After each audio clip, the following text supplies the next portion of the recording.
Okay, Tanmay is here, so is Rohit, and we can get started. Good afternoon, everyone. Thank you so much for joining Sunday afternoon. It's a great pleasure to have all of you back with us again, and this is like the 7th edition of Primary Market Chatter. So, welcome everyone. The plan is to discuss all the IPOs जो next week में खुलने वाले हैं, उनमें क्या हमारी read है. But before we do that, just wanted to highlight जो basic disclaimers हैं, which is that we are not SEBI registered research analyst, and anything that we discuss is not a recommendation to apply to any IPO or anything. And today we are doing slightly different, where we'll also be probably discussing about the water EPC industry. So there will be a few listed plays in that, and we might discuss what each company does, but it is not a recommendation to buy or sell. ये कोई buy sell recommendation नहीं है, apply या फिर नहीं apply करने का recommendation नहीं है. It's just three of us discussing कि हमें कोई कंपनी कैसी लगती है और हमारे हिसाब से उसमें क्या वैल्यू है, किस लेवल पे प्राइस हो रही है, प्रमोटर्स का क्या विजन है, etcetera. So we do that every week, and this is where we are back to set up the agenda. हम सबसे पहले एक मेन बोर्ड आईपीओ आ रहा है, सरस्वती साड़ी, उसके बारे में डिस्कस करेंगे. उसके बाद we will move to 5 SME IPOs, Aesthetik Engineers, Sunlite Recycling, Positron Energy, Broach Lifecare, and then Solid Plastic. उसके बाद हम वाटर ईपीसी इंडस्ट्री का एक बहुत ही हाई लेवल ओवरव्यू देखेंगे कि कौन कौन से लिस्टेड प्लेयर हैं, कौन क्या करता है exactly, and then we will wind it up with जो हाइडेनबर्ग की नई रिपोर्ट आई है, उसमें क्या क्या एलिगेशंस हैं, and how do we think it will impact the markets, although we have a special guest for it as well who will be joining at the last minute and talk about it. So on that front, I think we have set up the agenda for the call. Just couple more things from my end per se. If you have any questions, please feel free to drop them in the comments. Comments में आप questions को डालते रहें जब हम issues के बारे में बात कर रहे हैं, especially तब, ताकि हम उन इश्यूज के बारे में, उन आईपीओस के बारे में जो कमेंट्स हैं वो रीड करके उनके बारे में बात करेंगे. And second thing, if you we also put this on our YouTube channel. This is a recorded space, so do go ahead and follow the YouTube channel as well. मैंने उसको पिन कमेंट में डाला है. वहां पे मैंने picture post के promoter Paris जी के साथ एक इंटरव्यू भी किया था जो रिसेंटली लास्ट वीक लिस्ट हुई थी, वो भी डला हुआ है. Go ahead and watch that, and also follow the channel. There are a lot more interesting things coming up on that channel. काफी सारे प्रमोटर वीडियोस और करेंगे, और उसके अलावा भी कई सारी इंटरेस्टिंग चीजें हैं जो वहां पे हम डालेंगे. So go ahead and follow that channel as well.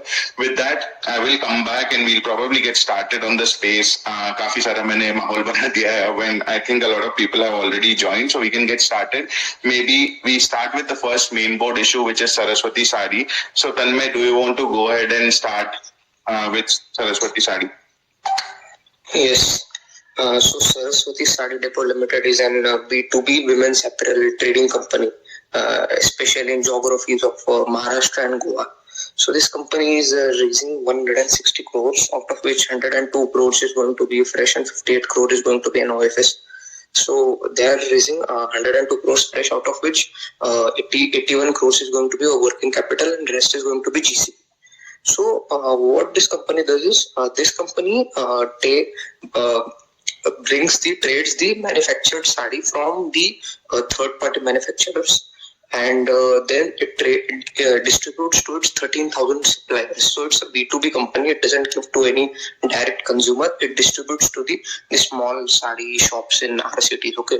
So this company has 90% of its 90% plus revenue from saris. Okay. So this company is now planning to enter men's ethnic wear. So what I'll say to this company, that this company did 300 crore revenue in 2015. Okay, and in 2024, today they are at 610 crores. So this company historically has grown at 7 to 8% CAGR. But what management is saying that, first of all, last year they did just 1% growth. Okay, last year they didn't have any kind of growth, and the company is saying that in future we will have that industry growth rate of 5 to 6%. So personally, the first thing what I will try to say is that 5 to 6% CAGR is nothing for a company to grow. So this company did a revenue of 610 crores in FY24 and PAT of 29.5 crores.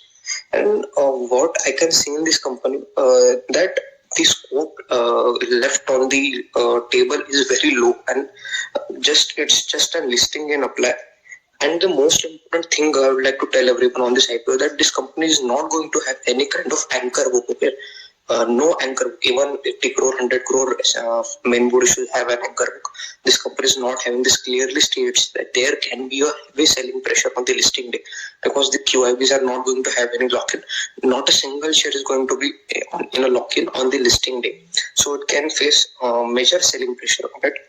So I was trying to figure out that in future how much they can do earnings. So this company has actually the working capital cycle of this company is getting worse and worse from last 4 years. Okay, it's increasing. The data days are increasing. The inventory days are increasing. So how I was trying to predict that how should I calculate its forward earnings. So it was very simple for me. So this company is raising currently 81 crores for working capital. This company already has 15 crore cash with them and they will generate 5 crore more cash. So if you can see this, that in total they are going to have 103 crore for working capital this year. And the company is turning the working capital days 6 times in a year. That is 61 days. So we can clearly see that their projection for this year is just 615 crores, which is just 0.8% growth, which is nothing. And even if I take I'm taking the best case because in RSP the company has predicted that their working capital cycle days are going to be 64 days. Means it's even possible that this company is going to do a degrowth in 2025 according to the data they have presented in the RSP. So what I feel is this company is not going to have much good earnings in future and not going to grow at more than 6%. I'm saying on the upper 6%. Otherwise this company will do a degrowth or 3-4% growth. And what I can see, there is a heavy geographical concentration. So 88% of the revenue comes from their Kolhapur depot and the related areas. And 80% revenue comes from Maharashtra. That is also completely South Maharashtra, Kolhapur and that Mumbai based all parts. And they have 5-7% revenue from Goa. And the remaining 4 states, they have 1% revenue. So geographical risk is very heavy. So what I can see in this IPO is, first of all, I'll just like to say this, that in a stock market, these trading companies never get a good valuation. You can see the past. Even in the different sector, these companies never get a good valuation. So what I will say is, what I can see is that these companies can make 15 to 25% listing in, then you should avoid this stock completely. And I will come to the lead manager's track record. Okay, so lead manager's 5 last issues were BLSE services, Ratnavir Precision Engineering, Valiant Laboratories, and Platinum Industries. They didn't. But what you can see that this LMs, all the issues have crashed from the top. So, but BLSE services listed at 180% premium, but the stock crashed 65% from the top in just 5 months post listing. Ratnavir Precision Engineering didn't give a single penny return in 6 months. Okay, and Valiant Laboratories revenue had crashed 70% in the next 2 quarterly results it posted post listing, and now that stock trades close to 25% below IPO price. So what I can say in this IPO, the strategy is completely clear. Apply for 20-25% listing gains and then leave this counter and try to sell it on the listing day itself. I'm not recommending this at all for keeping for long term. Thanks Tanmay, काफी honest review. मेरा एक question था, मैं देख रहा था कि ये जो कंपनी है ये फिक्स प्राइस इशू नहीं है, ये बुकबिलिटी है, लाइक इसका रेंज है. सो मेन बोर्ड में क्या, मैंने पहली कंपनी देखी है जिसमें एंकर बुक ना हो. सो आपने इससे पहले कोई कंपनी देखी है जिसमें एंकर बुक ना हो? मैं पहली बार देख रहा हूँ. मेरे को जो याद है ना कि ये यूएस की इंफ्रा करके एक कंपनी थी, 1 साल पहले लिस्ट हुई थी, वो 70 करोड़ का मेन बोर्ड था. आई फील उसमें एंकर बुक नहीं था. आई एम नॉट 100% श्योर उसमें था या नहीं था, बट आई फील उसमें नहीं था. बाकी तो मुझे कोई इशू, मतलब 3-4 साल में तो मैंने कोई देखा नहीं ऐसा issue. Got it. Very interesting कि एंकर बुक ही ना होना इन इटसेल्फ. सर मैं और एक चीज ऐड करना चाहूंगा कि ये जो यूएस के इंफ्रा था ना, मतलब आई गेस उसमें नहीं था, आई कैन बी रॉन्ग. वो स्टॉक ने सर 6 से 8 महीने नेगेटिव मतलब नो रिटर्न पे था वो. अभी उसमें रिसेंटली ब्रेकआउट आया, बट 6-8 महीने कुछ नहीं किया उसने. और one more thing I add कि उसका प्रीमियम ना सर 70% था, बट लिस्टिंग डिस्काउंट में हुई थी. वो भी 18%, 70% प्रीमियम था, 18% डिस्काउंट पे लिस्टिंग हुई थी. मेरे को अच्छे से याद है. Got it. Very interesting.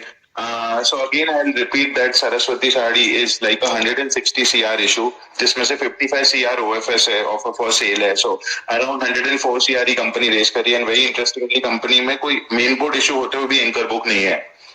So very interesting, but again, the reading from our side is pretty clear. It's a trading business, and we don't see a lot of value beyond listing. So be careful.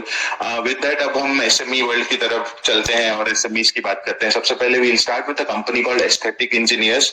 Again, इसका भी जितना मुझे पता है थोड़ा सा brutal review आने वाला है, but again, it's a facade player very similar to Falcon and Lewins of the world. So maybe Rohit, do you want to go ahead and talk about Aesthetik Engineers?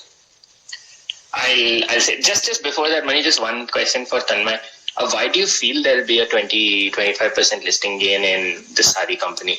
I mean, look, judging by your review, I feel like it may not even have a gain. Is it even worth applying for a listing gain? Actually, first of all, the allotment chance are going to be very low. I feel it will be one of 13 retail and big HNI. मतलब बहुत मुश्किल है इसमें allotment मिलना. But ऐसा है कि sir lead manager का ना ट्रैक रिकॉर्ड लिस्टिंग इनके लिए बहुत अच्छा है. मतलब ये ना मतलब क्या है, अभी 22 के 30 के पी पे स्टॉक आ रहा है. फॉरवर्ड पे मैंने एक्चुअली रेडी, मेरा फाइनल वर्डिक्ट रेडी, बट मैं स्पेस के बाद पोस्ट करूंगा. तो मेरे को इसमें सर 18% का वैल्यू निकल रहा है मेरा, और लॉन्ग टर्म का 18% निकल रहा है. 18% का मेरे को लिस्टिंग दिख रहा है इसके ऊपर. बट क्या है भाई, ये कंपनियों को ना सर खरीदने कोई नहीं आने वाले लिस्टिंग के दिन भी और बाद भी. ये कंपनी वो कैसे है, वो छोड़ दी जाएगी कि आप जो आपका अर्निंग है उसके हिसाब से आप चलो, बट नो इन्वेस्टर और no community is going to come to save this stock. So मैंने सोचा कि यार लिस्टिंग गेन के लिए तो अप्लाई किया जा सकता है. वो छोटे लिस्टिंग गेन, छोटे मतलब रीजनेबल काइंड ऑफ 20% अराउंड. बाद में फिर क्या होगा we don't know. Got it. ठीक है. Yeah, this is the kind of one where people can just take a call to not even apply if that saves their funds for something else for very small gains and very low probability. I got one thing on this. So this company is has a bank account in ICICI Credit. Okay, their company's bank account is there. ICICI Bank. Okay, so I have contact there. Means he was a past bank manager in that firm. So what he told me, because he has handled this company's bank statements. So what he said that, sir, मतलब वो he said that Hindi होके sir दिन का 6-8 करोड़ का पंच करके जाती बोले, और प्रमोटर भी बहुत बढ़िया. मतलब what I can say is कि इसका ना क्या बोलते हैं, ग्राउंड रियलिटी अच्छा है. मतलब जो मैंने देखा ना सर, इसका बैलेंस शीट और वो सब ना ऐसे देख के लगता है कि नहीं भाई, मतलब छोटा है बिजनेस, शायद ग्रो ना करे, बट जेन्युइन है, बुरा तो नहीं है. हाँ, उनका थोड़ा ट्रेड रिसीवेबल बढ़ा हुआ है, इन्वेंटरी उनका चर्न नहीं हो रहा है अच्छे से. That is due to the industry trends के. अभी आपको मालूम है कि सारीज में 2 साल से थोड़ा सा क्या बोलते हैं डैम्पन आ रहा है, थोड़ा सा अच्छे से डिमांड नहीं आ रही है, ट्रेंड्स बहुत चेंज हो रहे हैं. बट व्हाट आई से इसकी बिजनेस जेन्युइन है, बट द थिंग इज यार मतलब ऐसा इन्वेस्ट करने लायक भी नहीं है. तो मैंने उसको बहुत ऐसे नेगेटिवली नहीं लिया, मैंने इशू को बस एक न्यूट्रल दिया, सिर्फ लिस्टिंग एंड के लगा छो बाद में भूलियो फिर. Got it. Thanks, Tanmay. Rohit, maybe अब हम SMEs के बारे में बात करना चालू करते हैं. But before that, if you guys have any questions with respect to the open issues, please feel free to post them in the chat. हम questions लेंगे जो आप chat में डालोगे. Over to you, Rohit, to talk about Aesthetik Engineers. Cool. So I'll start with Aesthetik. I think my first notice of this company was when I opened IPO Premium and I saw that it opened with 100% GMP, and I went wondering what is there in this company. So I tried to dig a little deeper. This is a sector that has seen a couple of recent listings, and I've studied those listings. And in all disclosure, I own one of the peers in this space, one of the peers of Aesthetik. So I'll disclose that when I come to it. So this company is in the business of designing, engineering, fabrication, and installation of facade systems. Facade systems are essentially, if you look at any building, any commercial, residential, hospitality, hotel, any of these kind of projects, you have the core structure, which is your reinforced steel, concrete, the outer structure of the, the fundamental structure of the building. And then you have the facade, which is they use a lot of technical terms like facade, like cladding, but it is just the outer layer of the building. This is what gives it the aesthetic appeal. It is what gives it a lot of the physical properties, like how much sunlight comes in, how the wind resistance will be, and so on. But basically, both of these things put together make up the building that you might be living in, or that you might have seen, or your office building, and so on. So these guys are one more player in that segment. They focus just on the facade aspect, which is, these glass facades or these aluminum facades, sunlights, domes, these kind of structures as part of the building. They've been around now for I think 13 or 14 years. They're based mainly around Kolkata, so most of their business also comes from Kolkata only. They have a little bit of diversification I think now in Jharkhand and Maharashtra, but largely still a single state and a single city sort of focus. They have good clients like Ambuja, L&T, Shapurji, Palonji and so on. So their client base is nice, and their sort of numbers and the way they have grown is also decent. They've hit, I think in the last year they did about 60 crore of revenue, up from 40 crore, which is a 50% year-on-year growth. They have about 8% PAT, which is again in line with most of the peers. So I couldn't find anything iffy or shady about the company. They have good cash flows, low receivables. So as such, the business is solid. Now, the problem is the price that they have come with. They've come at a 20p. The management has also gone on record and said that we expect to grow this at a steady 20-25% year-on-year growth. For me, for that kind of numbers, a 20p is actually quite expensive. Both Aluwind, Falcon, both trade at 20p already. Innovators Facade, the one peer which trades at a slightly higher multiple, around 27-28p. I honestly don't understand why it does, but it does. And I think the only explanation is that Mr. Vijay Kedia is an early investor in that company. So maybe that's the reason why it gets a premium. If you look at relative financials between all, I've just done a quick sense on relative financials between all of these. I would say somebody like an Aluwind actually has the best historical numbers, growth, order book, etc., compared to all the others in this space, and still that trades at 20p. So I don't see why this company should have even a single rupee of listing pop. It has a GMP. It's going to get incredible subscription, I think, because it's not going to compete with any other IPO on that day. But I wouldn't be surprised if it has like 0 to 10% sort of listing gain with like 1000x subscription.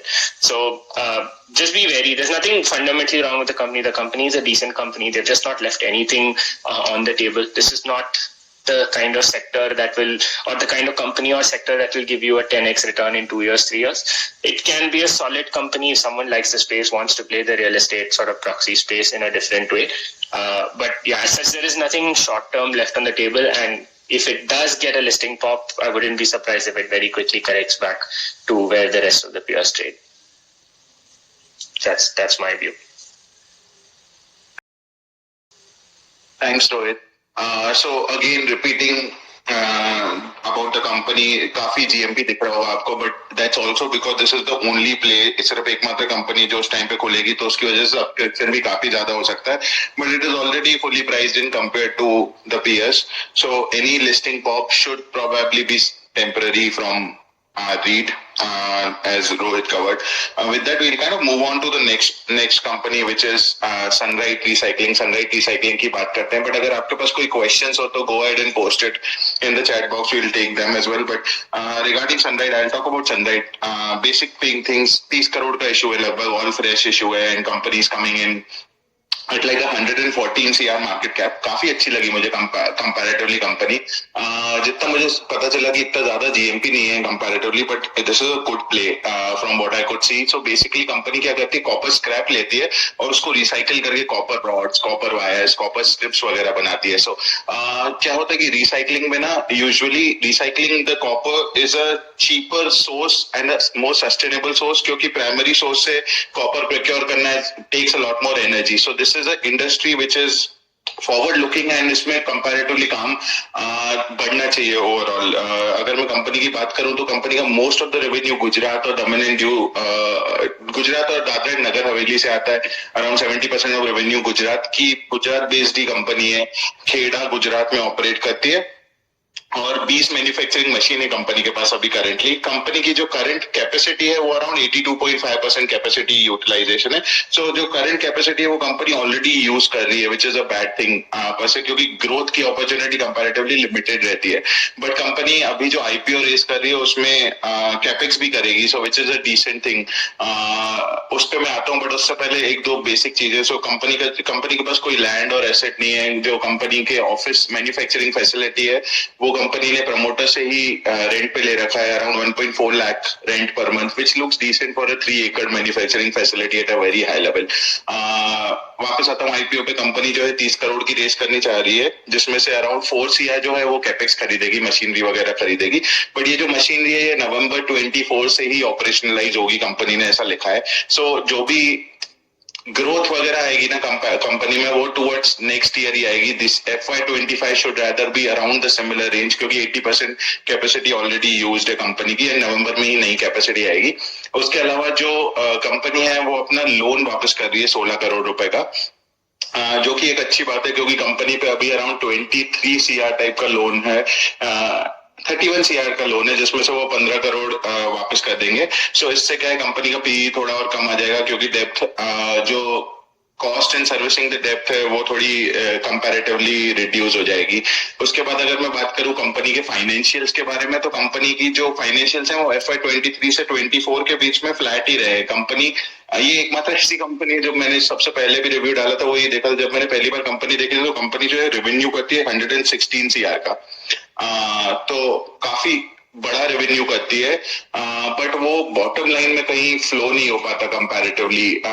So that's the one interesting thing about this.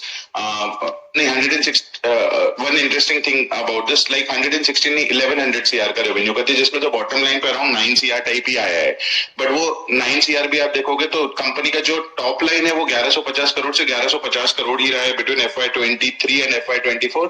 सो जो भी growth है ये P में, bottom line में, that is only because the bottom line has became better. So company का जो margin है, PAT margin है, वो 0.5% से 0.7% हो गया है इन FY24। सो इसके लिए कंपनी ने जो DRHP में रीजन लिखा है, उसका रीजन ये लिखा है, जो कि वैलिडेट भी होता है, कि कंपनी पहले मोस्टली डोमेस्टिक प्लेयर्स से जो अपना रॉ मटेरियल है कॉपर स्क्रैप वो खरीदती थी।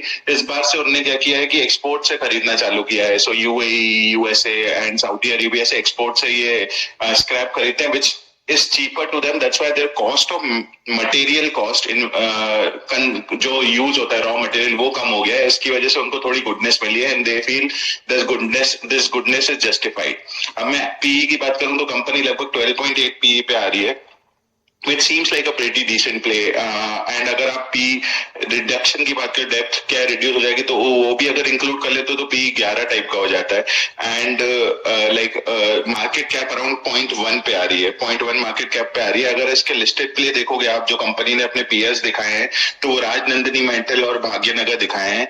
दोनों जो है वो 23 PE और 34 PE पे ट्रेड करते हैं। मुझे भाग्यनगर तो कंपैरेटिव PE नहीं लगा, क्योंकि उसके पास विंड एनर्जी के परचेस पावर एग्रीमेंट भी है, so it's in a more futuristic sector, but Rajnandani seemed a pretty close peer to me. वो भी around 23 PE और 0.3 market cap to sales के multiple पे है। This one is at 0.1 and 11 or 13 PE, depending on whether you want to discount debt or not. So that way it seems that it still leaves a lot on the table for the investors. उसके अलावा जो उसका IPO है वो हेम securities का IPO है, काफी अच्छा रेप्यूटेड कंपनी है। सो मुझे ऐसा लगता है कि इसका GMP comparatively closer to the date increase होगा, and this should give listing pop as well as should be a reasonable player over the longer period of terms, क्योंकि copper recycling in itself is a good industry to be in. So I'll be applying to this issue and will also hold if I get allotment.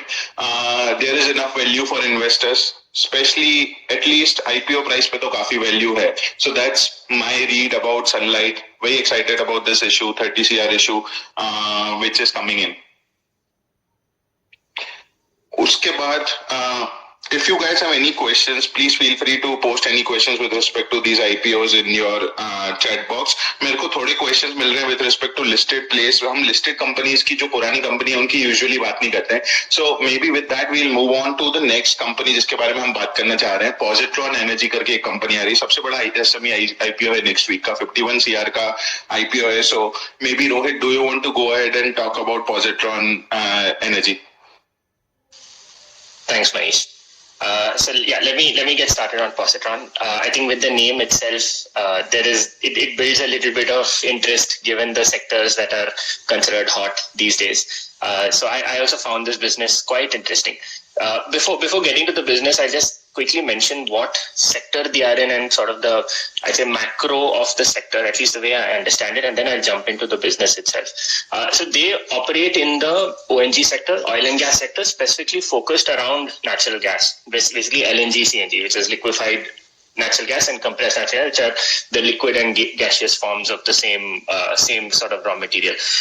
Natural gas itself is a fuel that the government and a lot of people in India feel is a very important transitionary fuel from moving from your coal and your regular sort of petroleum and regular fossil fuel products towards more green sources. My understanding is that using natural gas in place of some of these other fossil fuels will cut your emissions roughly in half per unit of energy produced. And so as we move towards renewables, this is one of those sort of in-between sources of fuel as we move out of coal completely, because as we wait for the renewable capacity to go up. And the government has made a mandate to take the mixture of natural gas from 6% right now to 15% by 2030. So the government itself is pushing for this to be a significant part of our energy mix over the next 7-8 years. So that itself tells you that the market size of this is going to be massively increased, and it's going to grow very, very fast. Also, I think majority of natural gas in India is actually imported and not locally produced, and local production is increasing now. It's gone from a couple of percentage points to 5-6% of our demand over the last few years. So again, there's a lot of, I say, tailwinds, sectoral tailwinds, which is what I liked in this space. Plus, of course, India is setting up a lot of cross-country regional pipelines for transport of natural gas cross-country, as well as local distribution and endpoint sort of distribution. So there are a lot of fundamental tailwinds. With that, let me enter what these guys do. So Positron started as a consulting business in the oil and gas sector. So consulting, project management, technical feasibility, regulatory studies, some operations maintenance. That's what they've been doing for the longest time. In 2022, they started a gas aggregation business. Gas aggregation business, think of it like the buying and selling of natural gas. So if there is an industry somewhere, they need to source natural gas for their fuel purposes, and these guys will take care of sourcing it from the fields all the way to wherever that industry needs that gas. That can be done through road, it can be done through the existing pipeline network, whatever it is. But for the industry, they say, this is my requirement. This company will say, okay, I will service this at this cost. So it's like a trading plus kind of business. So it's not right to look at it as a trading business, but it's definitely not as high value adding as say consulting. But moving into this business has allowed them to just explode their growth. They've gone from doing about 8 crore in revenue 2 years ago, when they were doing almost no, gas aggregation, to doing about 135 crores in the last 2 years, which is a phenomenal growth. And at least when you listen to the management interviews, they are very confident that they can continue that momentum. They are projecting 70-75% year-on-year growth going forward. So I found this quite interesting. Apart from this business of aggregation and consulting, there's one more new business that they are getting into, which is they've secured a license to install something called a dual fuel system. So we have our large trucks in India, which are mostly run on diesel. This is a system that allows them to convert that truck from a diesel truck to a diesel plus LNG truck without a lot of modifications. So it takes the existing engine and they do some kind of technical installation that allows them to convert to this. I'm not so sure where this will go. They're still waiting for some regulatory approvals. Once that is done, the LNG ecosystem for truckers, I don't know if there are really strong retail touch points for them to fill up LNG in India. So I'm not 100% sure, but I'm just mentioning this because they have said that they expect this to also be an important part of their business going forward. Like I mentioned, their numbers are excellent. Even last year, they've grown 160%, now doing 135 crore. About 85% of their business comes from gas aggregation, which is the buying and selling of what they call gas molecules. Now only about 15% of their business comes from this consulting business. Blended, they operate at about a 9% EBITDA, but you can say that the gas aggregation business is at about somewhere between 5 to 8% EBITDA, while the consulting will be a 15-20% EBITDA business. They're projecting really good growth over the next couple of years, and judging by their historical performance, you would be tempted to you would be, I mean, there's nothing wrong in believing that they can continue this. Very, very strong, metrics, very strong balance sheet, amazing ROC, ROE, it's all 60, 70, 80%, positive cash flows, very, very low receivables. So the business just looks extremely well run. Even the management have a lot of experience. Before this, they work with a lot of, like each of them work with different, private and PSU gas companies. So they have a lot of relevant experience as well. And currently also they work with just about every PSU and private player in the gas space. So I found the credibility, competence to be very, very strong. Again, very good anchor book. BofA has taken the lead.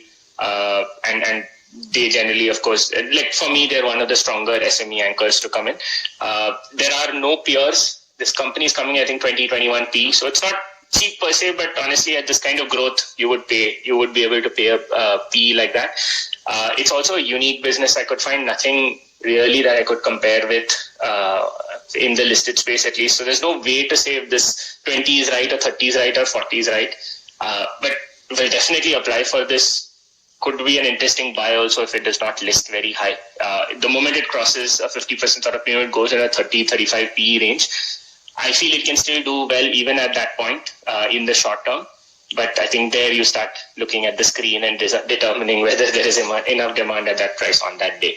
But yeah, overall, it looked a very good business, very interesting business. The way they've diversified out from that consulting to scale revenue at the speed that they have is quite impressive. The team looks impressive. It's coming from B-line, which is again generally a very positive signal. So yeah, that's my view. Definite apply. Post apply depends on what it lists at, and you've got to sort of take a spot call then and there. Got it. तो मेरे इस पे दो question है आपसे. First one being कि जितना मुझे समझ में आया कंपनी इतना सनराइज इंडस्ट्री में नहीं है, थोड़ा ट्रांजिटरी इंडस्ट्री है comparatively. We will move to a more cleaner fuel and this is like a transition between current to future. So how do you think that impacts? And second thing मैं इसका देख रहा था, supplier concentration बहुत ज्यादा है, like 83% of like is coming from one supplier. So आपने इसके बारे में रीड किया था कि exactly company का supplier कौन है and why is it so high per se, like 83% was with one contribution of supply? I'll answer the first one, which is the sunrise industry point. So I think, like I said, what matters in sectors like this is the tailwind that the government is giving. And the government themselves has said that in order to move to renewables in the long run, you need to get out of coal ASAP. And as we do that, we need to change the energy mix in something that is feasible and in something that does not harm the environment while we wait for renewables to ramp up. So maybe 30 years, 40 years from now, liquid natural gas might go back from 15% back to 6%. But the immediate tailwinds are very clear and very strong, that the government is behind this and they want to maximize, or minimize, I would say, coal and thermal overall. I mean, see, the overall energy mix itself is growing so fast. If this becomes 15% of that energy mix, you're looking at maybe a 3 to 3.5x growth from here in 6 years. I mean, if someone wants to hold this for 25 years, 30 years, maybe there is a different risk. But I think if you're looking at it in a 5-year, 7-year sort of time frame, doesn't look like there is any risk. You'll have to look at government policy. I think that is a general risk with this kind of segment. It'll probably be a risk for solar also at some point, though it's not very obvious to us today. But for something like this, you'll have to keep tracking where the government is moving, and are they putting, are they acting as they are speaking? So that is one risk, but I feel that so far that risk is not visible, given what people are saying. So for me, that per se is not a problem. On the supplier one, let me come back to you. I don't recall this being such a big issue, but let me just come back to you once. Sure. Perfect. Thanks, Rohit. अगली company की बात करते हैं. In the interest of time थोड़ा सा हम पीछे चल रहे हैं. सो नेक्स्ट कंपनी जो है उसके बारे में जितनी कम बात की जाए उतना अच्छा है. ब्रोच लाइफकेयर करके एक कंपनी आ रही है. कंपनी टोटल 4 करोड़ रुपए रेज करने की कोशिश कर रही है मार्केट से. At 16 CR market cap, 16 crore की मार्केट कैप पे आ रही है. सो मेरा पहला क्वेश्चन तो यही था कंपैरेटिवली कि इतने कम लेवल पे कंपनी को 23% अपनी डाइल्यूशन क्यों करना पड़ रहा है. बट बहुत ही हायर लेवल पे अगर मैं बात करूं तो कंपनी जो है हॉस्पिटल है, and hospital industry specially on the SME side doesn't do well. Historically बहुत ज्यादा अच्छे प्लेयर नहीं है जिनने अच्छा रिटर्न दिया हो स्क्रिप्ट ने. So again that is also overhang on the issue. But अगर कंपनी की बात करोगे तो कंपनी बारूच गुजरात में और अंकालेश्वर गुजरात में 2 हॉस्पिटल है इनके। भरूच में इनका 25 बेडेड हॉस्पिटल है जो कि प्राइमरी हॉस्पिटल है। उसके बाद 15 बेडेड सैटेलाइट हॉस्पिटल अंकालेश्वर में है। और कंपनी जो है वो 4 करोड़ का आईपीओ ला रही है। लगभग 2.5 करोड़ रुपए जो है वो कंपनी उससे मशीनरी खरीदेगी उन हॉस्पिटल्स के लिए, और 75 लाख रुपए से एक पोर्टल बनाएगी, वेब पोर्टल, जिसपे तो आप जानकारी देख सकते हो कि कौन से पेशेंट का ट्रीटमेंट हो रहा है, कौन डॉक्टर है वगैरह। कंपनी के पास खुद की कोई एसेट नहीं है। जो एसेट है, जो ये हॉस्पिटल्स हैं, वो रेंटेड है प्रमोटर से। 1.5 लाख रुपए पर मंथ का रेंट रहता है।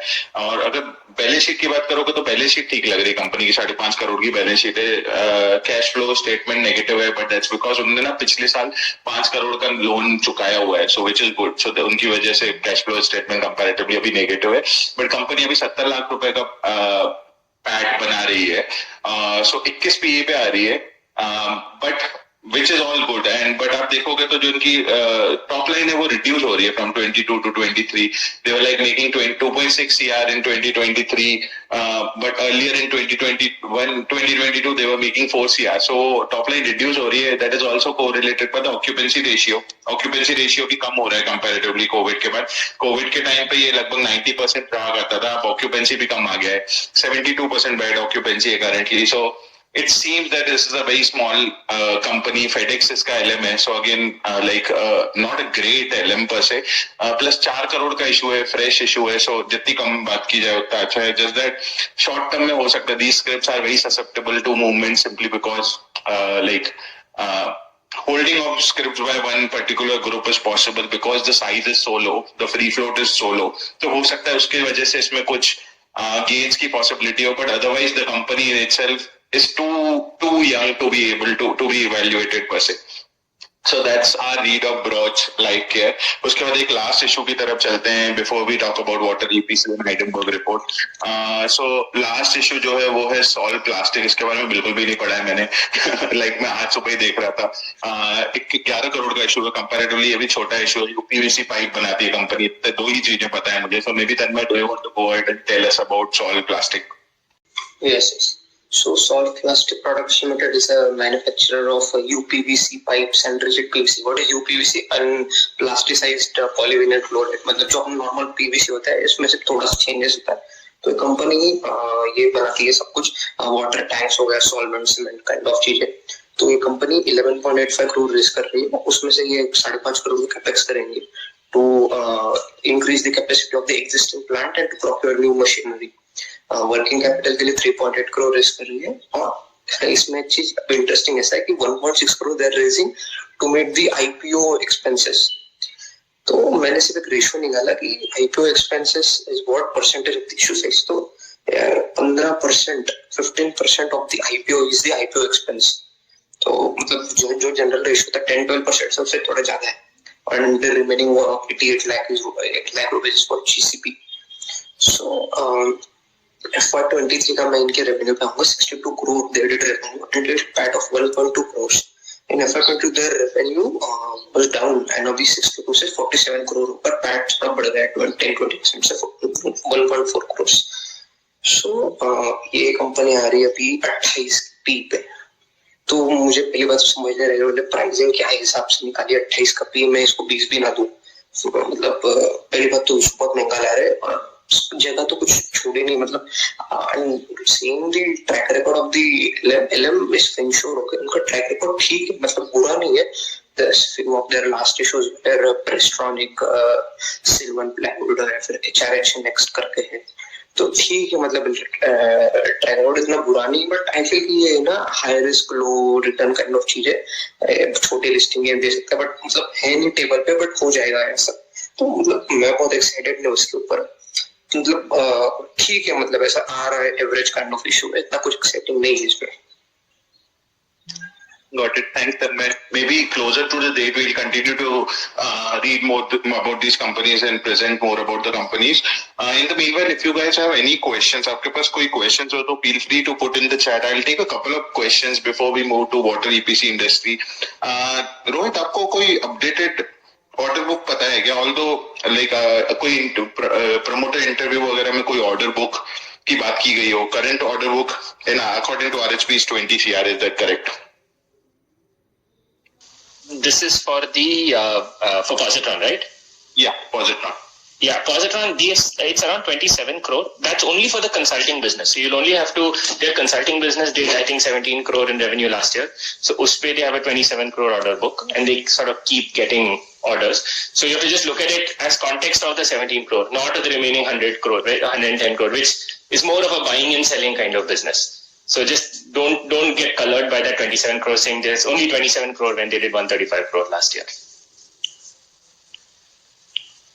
Got it. Thanks. उसके बाद एक और क्वेश्चन है with respect to Sunlight Recycling. उसमें रिलेटेड पार्टी ट्रांजैक्शन है. फ्रॉम व्हाट आई सॉ इनकी डीआरएचपी में 23 करोड़ का कंपनी पे लोन खड़ा था, 30 करोड़ का, और उसमें से काफी कुछ चुका दिया कंपनी ने लॉन्ग टर्म लायबिलिटी प्रमोटर्स को. इसलिए जो है इंटरेस्ट कम हो गया है और रिलेटेड पार्टी ट्रांजैक्शन थोड़ी ज्यादा दिख रही है, which I found is good only, right? Promoter ने बिफोर ब्रिंगिंग आईपीओ अपना जो रिलेटेड पार्टी ट्रांजैक्शन है, लोन जो है वो खत्म कर दिया है उस कंपनी को और ये कंपनी क्लीन रखी है. जो दूसरा क्वेश्चन है वो ये है कि इनका प्रमोटर की सैलरी अराउंड 1 CR है, which again I don't find a huge concern. It might feel high to someone, but then I'm okay with the kind of salary which the company is operating at. But again, that's one good point to highlight, that the salary is around 1 CR. I hadn't checked that yet. उसके अलावा आपके पास कोई भी question हो तो please go ahead and put that in the chat. I will take it. Just going through the questions, just give me 1 minute. उसके बाद main question यही आ रहे हैं कि एफआ वगैरह को कंपेयर करें आप वीवीआईपी से. We'll do that, but before that we'll kind of close the current IPO reads at this level. Just want to highlight, if you like what we do, please go ahead and follow Tanmay, follow Rohit and follow me. And also मैंने अपने YouTube channel का link डाल रखा है यहाँ पे. Last week picture post करके एक कंपनी लिस्ट हुई थी, उसमें मैंने पारिक जी का इंटरव्यू किया था जो कंपनी के प्रमोटर हैं, वो भी मैंने वहाँ पे डाल रखा है. गो ahead and follow the channel, उस पर काफी कुछ मैं और डालने वाला हूँ. So it would be helpful if you can subscribe to that channel as well. Having said that, we will now go to Rohit to talk about water EPC segment. हम बेसिक क्या है सेगमेंट में ये नहीं करेंगे कि size क्या है, या फिर बहुत ज्यादा फिगर्स के बारे में बात नहीं करेंगे. हम बात वही करना चाहते हैं कि कौन कौन लिस्टेड एसएमई प्लेस हैं और कौन कौन लिस्टेड मेनबोर्ड प्लेस हैं. How are they different from each other. एफआ क्या करता है, वीवीआईपी क्या करता है, वीएल क्या करता है, तीरन कोपीकॉन क्या करता है. And we'll keep it very short just to give a very high level overview of the segment. So over to you Rohit. Thanks, Manish. So I think as Manish said, I am going to be simplifying things. If you guys are interested after this, definitely please go and take time and read about each of these companies, because I am definitely going to be applying an 80-20 rule here. And when I say a company does something, it's 70 to 80% of what they do. They may be doing some of the other things as well. With that, I'll just quickly jump into what I wanted to speak about. So there are different aspects of this water value chain. We'll focus on the EPC one because that is where we are seeing at least SME plays. If you go into the Mainboard, you do have players like Ion Exchange, for example, which gets into the chemical side.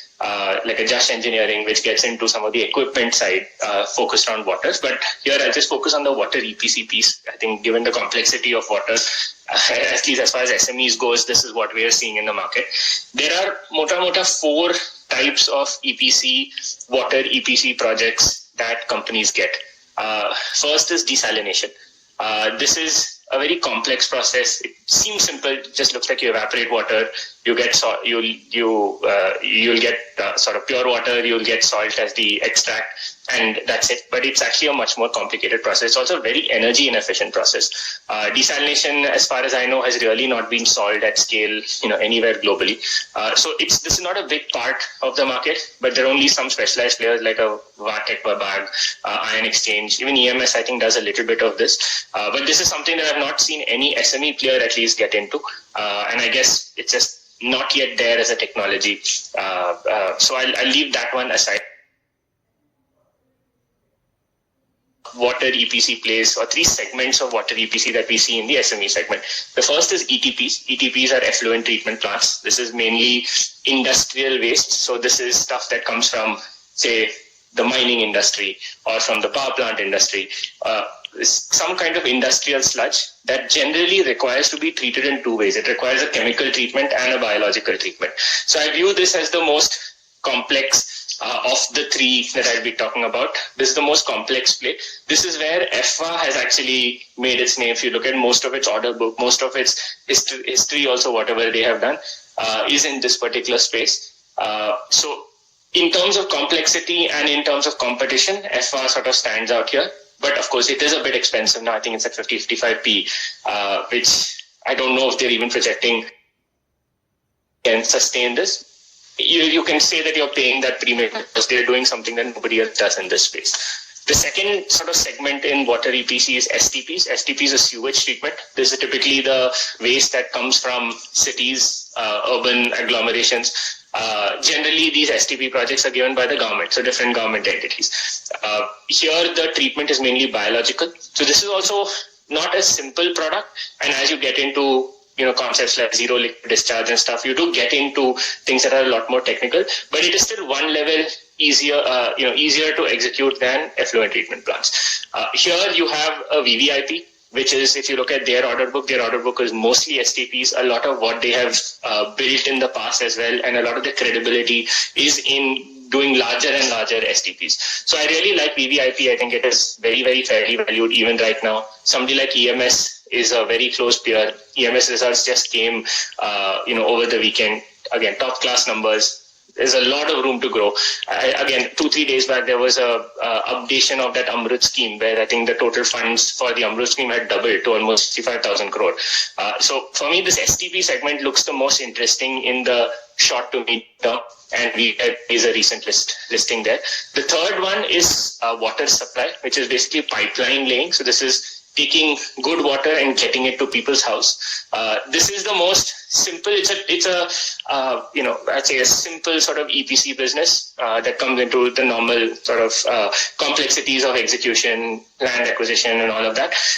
There you have two players. I mean, both FA and VVIP do supply also, but it's a smaller part of their business and a small part of the order book. The two main players here are Tirth Gopikon and VL Infra, which is the most recent listing. Tirth, obviously, our man has an amazing order book and very, very aggressive, so it gets a very high premium on the back of that. Somebody like a VL Infra, not as aggressive, much smaller order book, much lower growth projected by the management itself. So for me, VL doesn't look very attractive at the current price, but this is the sort of segment that is riding on the Jal Jeevan scheme, which is again a 70,000 crore sort of outlay over the next, I don't remember if it's every year or if it is over the next few years, but it's still a very large sum for companies that are doing 100 to 300 crore in revenue. So this is a segment where there is a lot of tailwinds. A lot of people feel that this could be the next solar in terms of growth. Can see companies growing at 50-60% here, especially small size companies growing at 50 to 100% in this space. So maybe this could be the next sector that you'd want to catch if you get a company at 20-25p and you think that it can have a bit of a PE rating apart from amazing execution. So I hope this helps. This covers the three: FA, VVIP, VL Infra, plus of course Tirth to some extent. And if you guys like this sector, please do your own specific diligence, because I have simplified it a lot. It's just to give an overview for you guys to then go and dig into each company or each sub-segment within EPC. Thanks, Rohit. काफी ज़्यादा helpful है ये at a very high level. I would just want to say one thing, that this is a very this is not a qualified read. This is just us chatting. So इसमें कुछ listed place का हमने नाम लिया. So don't take anything as a recommendation and do your diligence before kind of talking about any of these, taking position in any of these companies. These are not buy sell recommendations at all. हम very high level पे हम simplify करना चाहते थे कि water EPC industry करती क्या है. And what are the kind of plays in water EPC. But having said that, we kind of move on to the next topic and the last topic of the day, which is essentially Hindenburg report, जो कि मैं काफी ज़्यादा सुन रहा हूँ चर्चा में है कि Hindenburg ने report भेजा है. So at a very high level, Hindenburg report essentially mentions a few things with respect to the CB chairman Madhabi Buch, जहाँ पे वो और उनके husband की कुछ stake find किया गया in offshore funds जो कि अदानी ग्रुप के स्कैंडल में इन्वॉल्व थे. उसमें उनका भी हाथ है ऐसा बताया गया है. और जो रिविलेशन है, कुछ डॉक्यूमेंट्स दिखाए गए हैं जिसमें उनके जो ऑफशोर स्ट्रक्चर्स बनाए थे विनोद अदानी ने, गौतम अदानी जी के भाई ने, उसमें उनका भी इन्वेस्टमेंट पाया गया है. So maybe with that, Sandeep, I would want to call you to understand from you How does a bit about the history of Hindenburg, and probably then if you can conclude with what do you think how this will kind of impact the sector and markets? I think Manish, because it happened over weekend, we all were, little in dearth of entertainment. So that's why we gave it much more importance than we should have done. And purely also because it had a very big impact last time. So I covered it in a space with Prince yesterday, but just to do recap here for the audience, just in case there were not some common people. Hindenburg, first of all, is not something which is only doing this Adani, right? They've already taken many biggies, including Carl Icahn, who was literally like one of the biggest hedge fund managers and a very notorious and powerful one also, who took down Bill Ackman at his prime.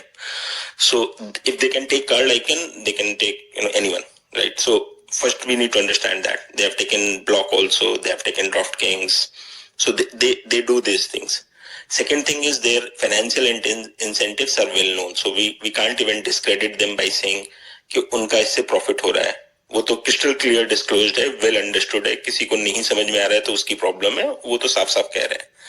Third thing is we as a system also appreciate that system always has his incentives, many times pervert, many times natural, to always talk up about their companies and the sector itself. That's why it is very common for even regulators to nudge down markets. That's what Indian regulators did actually.